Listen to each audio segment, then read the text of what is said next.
Bonjour, autour de la Bible, Tata Armel.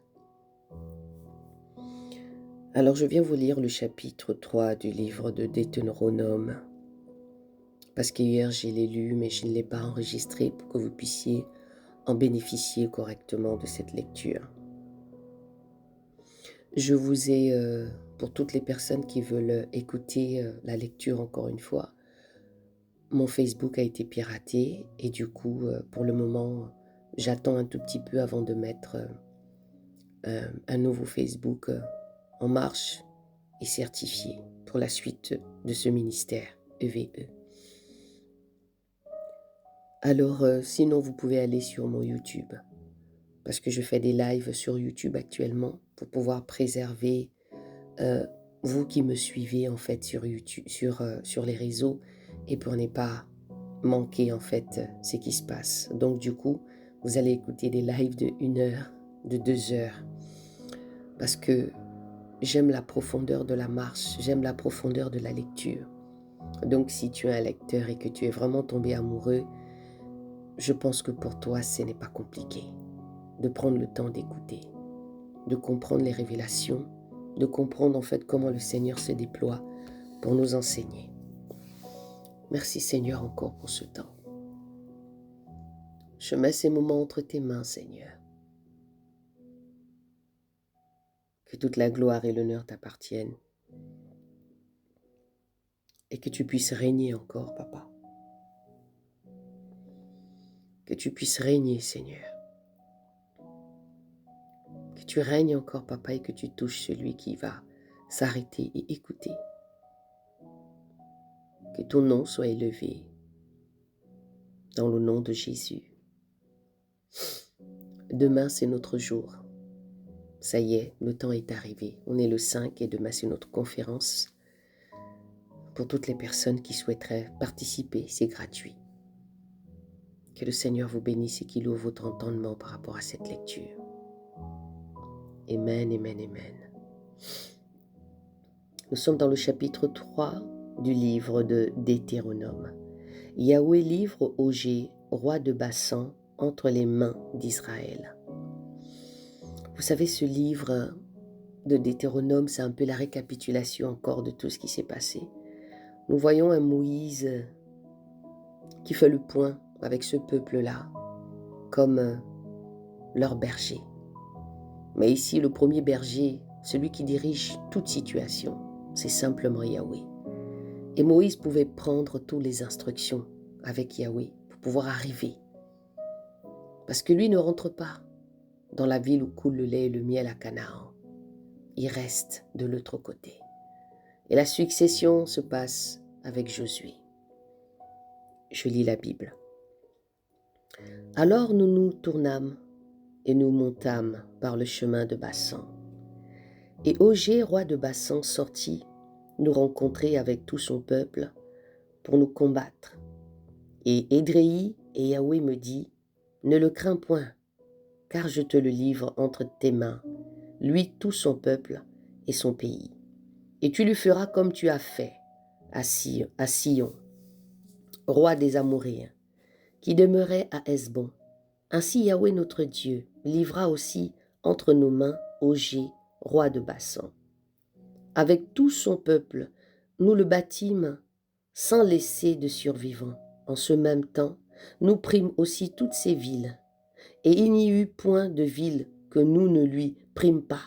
60 villes, toute la contrée d'Argo, le royaume d'Ogé, en Bassan. Toutes ces villes-là étaient fortifiées avec de hautes murailles, de portes et des barres. Il y avait aussi des villes sans murailles, en fort grand nombre. Et nous les détruisîmes par le moyen de l'interdit, comme nous l'avions fait à Sion, roi de Hesbon. Nous dévouâmes par le moyen de l'interdit toutes les villes, les hommes, les femmes et les petits-enfants. Mais nous pillâmes pour nous toutes les bêtes et le butin des villes. Nous prîmes donc en ce temps-là le pays de la main des 2 rois, des Amoréens, qui étaient de l'autre côté du Jourdain, depuis le torrent de l'Arnon jusqu'à la montagne de Herbon. de l'Hermon. Or, les Sidoniens donnent à l'Hermon le nom de Sirion, mais les Amoréens le nomment Sénir. Toutes les villes de la plaine, tout Galade et tout Bassan, jusqu'à Salca et Édréi, les villes du royaume d'Ogé, en Bassan, Ogé, roi de Bassan, avait survécu seul. Du reste des Réphaïm, voici son lit, un lit de fer. N'est-il pas dans Rabat, ville des fils d'Ammon? Sa longueur est de 9 coudées et sa largeur de 4 coudées en coudées d'homme. Alléluia. La parole est vivante. Nous sommes dans le verset 12. Première terre attribuée à Ruben, Gad et à la tribu et à la demi-tribu de Manassé. En ce temps-là donc, nous prîmes possession de ce pays. Je donnai aux Rubénites et aux Gadites le territoire à partir d'Aréor sur le torrent de l'Arnon, et la moitié de la montagne de Galade avec ses villes. Je donnai à la demi-tribu de Manassé le reste de Galade et tout le royaume d'Ogé en Bassan. Toute la contrée d'Argo avec tout le Bassan, c'est ce qu'on appelait le pays de Réphaïm.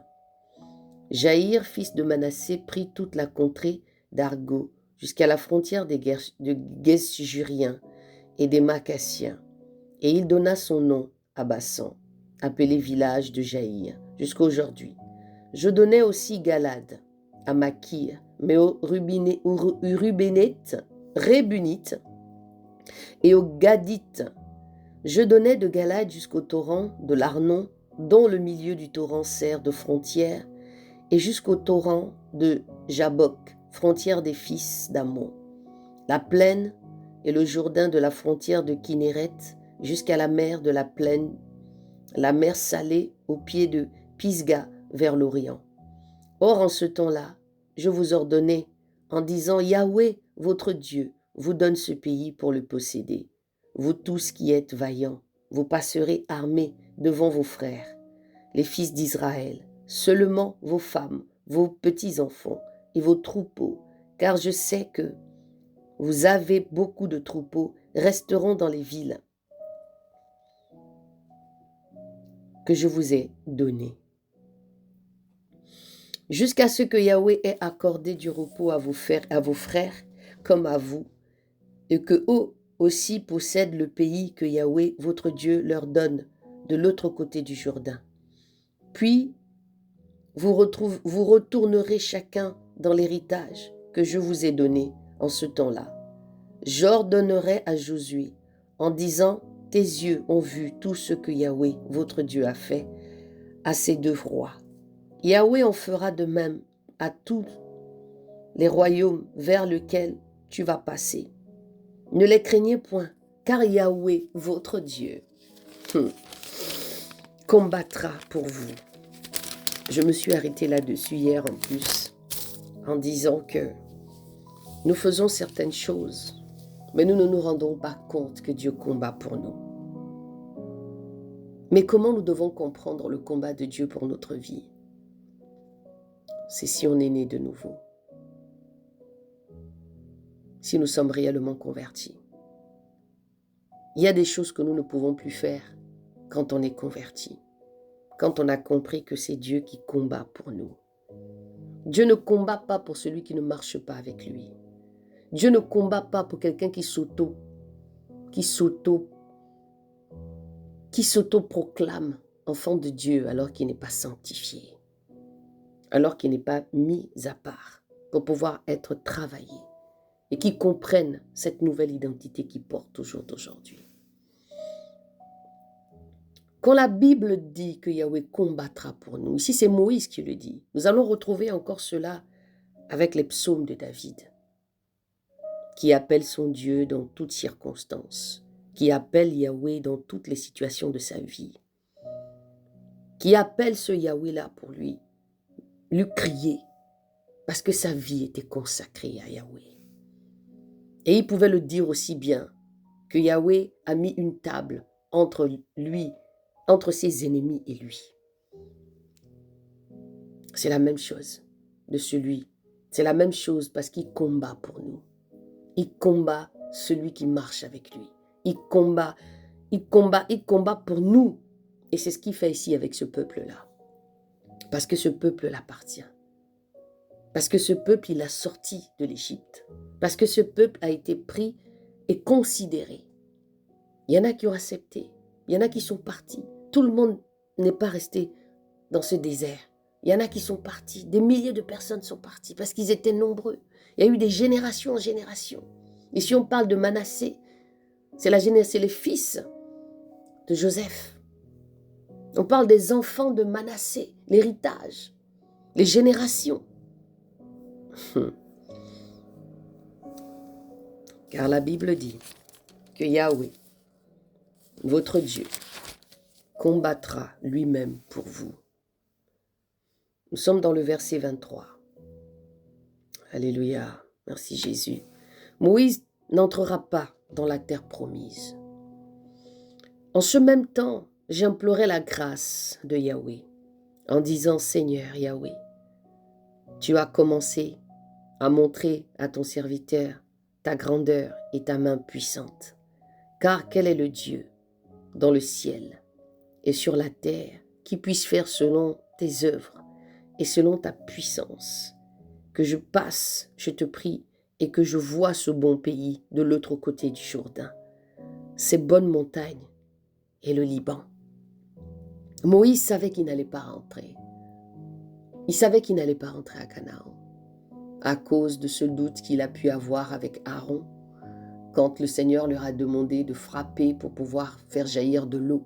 Parce que c'est ce même peuple-là encore, le même peuple qu'il a soutenu, le même peuple que Yahweh a pu lui donner la force d'amener jusque-là. Il a souffert, Moïse. Moïse a souffert des hommes incrédules. Et pourtant, il marchait avec le Seigneur. C'est ça aussi la nature de l'homme. Vous pouvez avoir des personnes qui vous guident, des personnes qui vous accompagnent, mais vous avez cette manque de reconnaissance et de douter incrédule que vous êtes. Et vous rendez souvent les hommes de Dieu et les femmes de Dieu, vous les mettez sous pression. Mais quand un homme, malgré que le Saint-Esprit est là, nous restons des hommes. Que je passe, je te prie, et que je vois ce bon pays de l'autre côté du Jourdain, ces bonnes montagnes et le Liban. Mais Yahweh s'irrita contre moi à cause de vous et ne m'écouta point. Yahweh me dit, c'est assez. Vous savez, des fois, Dieu pardonne. Il l'oublie au moment où vous ouvrez le cœur pour lui dire, Seigneur, me voici devant toi, je te demande pardon par rapport à ce que j'ai pu faire, par rapport à mon attitude. Et c'est ce qui s'est passé là. Moïse regrette. Dans ses écrits, je perçois ce regret de pouvoir, parce qu'il demande à Yahweh, est-ce que tu peux juste me montrer de loin cette ville? Et puis il ressasse des histoires passées. Aaron, Yahweh a pris Aaron. Au moment même, je ne sais pas à quel endroit ils étaient où il n'y avait pas de... Pour eux, ce n'était pas probable qu'il y ait de l'eau à cet endroit. Et ils ont douté, parce qu'ils ont écouté le peuple. Des fois, ça peut nous arriver dans la marche que nous faisons de douter dans ce que Dieu veut, la manière dont il veut nous emmener. On veut murmurer, on veut douter dans le cœur, parce que tout se passe d'abord dans l'esprit. Aaron a été pris au même moment, sur la colline. On a appelé son fils Éléazar, et il est venu. Ils ont fait la passation, parce que c'était des Lévites. La fidélité de Dieu dans nos vies. Et il dit ici que Yahweh s'irrita. C'est assez, ne me parle plus de cette affaire. Yahweh fait comprendre ici à Moïse que je ne veux plus entendre ce que tu me dis là. C'est passé, c'est fini. Je ne veux plus entendre ça. Dans cette conversation, j'ai l'impression que Moïse ne passait son temps à dire, peut-être à demander pardon. Mais là, c'est comme si Yahweh lui fait comprendre. Ça irrite le Seigneur de toujours le voir dans cette situation. Ce qui est fait est fait. Il faut avancer maintenant. C'est assez de me parler plus de cette affaire. Monte au sommet du Pisgah et lève tes yeux à l'Occident, au nord, au sud et à l'Orient. Et regarde de tes yeux, car tu ne passeras point ce Jourdain. Donne-en la charge à Josué. Fortifie-le, affermis-le, car c'est lui qui passera devant ce peuple et qui le mettra en possession du pays que tu verras. Ainsi, nous demeurâmes dans la vallée vis-à-vis de Beth-Péor. Alléluia. Merci Seigneur pour cette belle lecture. Ici, Yahweh demande à Moïse de soutenir. Il demande à Moïse de soutenir Josué, d'affermir Josué, de fortifier Josué, de l'enseigner. Josué a vu tout ce que Moïse a fait, mais il lui demande de le fortifier. Ici, Josué, c'est comme un fils qu'on donne le relais pour une œuvre. Mais sauf que ici, vous voyez bien que c'est Yahweh qui donne l'ordre. Ce n'est pas Moïse qui a réfléchi et qui a dit, tiens, c'est lui que je veux prendre. Charnellement, non. C'était poussé par le Saint-Esprit. Yeshua lui-même a dit, voilà Josué, c'est lui qui va amener ce peuple-là à Canaan. Et c'est le même Canaan, là où Yeshua, dont Jésus-Christ, va faire son premier miracle, qui va changer de l'eau en vin. On voit combien de fois le Seigneur s'occupe de son peuple. C'est nous qui ne sommes pas reconnaissants des fois dans la marche que nous faisons avec le Seigneur. Parce que nous avons trop de tracas, trop de petits soucis à gauche, à droite, trop de choses, le monde, le travail, plein de choses. Alors que Dieu lui-même, il veut qu'on le fasse confiance. Tu as un numéro de téléphone sur TikTok. Tu as aussi un mail, je crois. Tu as des informations. Si tu veux connaître Jésus, si tu veux être bâti dans cette parole, si tu veux être baptisé, si tu veux rencontrer Jésus, je serai là pour te répondre. Mon ministère, c'est un ministère qui bâtit la jeune fille, le jeune homme dans le mariage, dans la parole de Dieu, la guérison, la restauration, les blessures du passé. Voici comment mon ministère est. Sois béni et peut-être à demain dans la conférence à Paris, pour la conférence à Paris.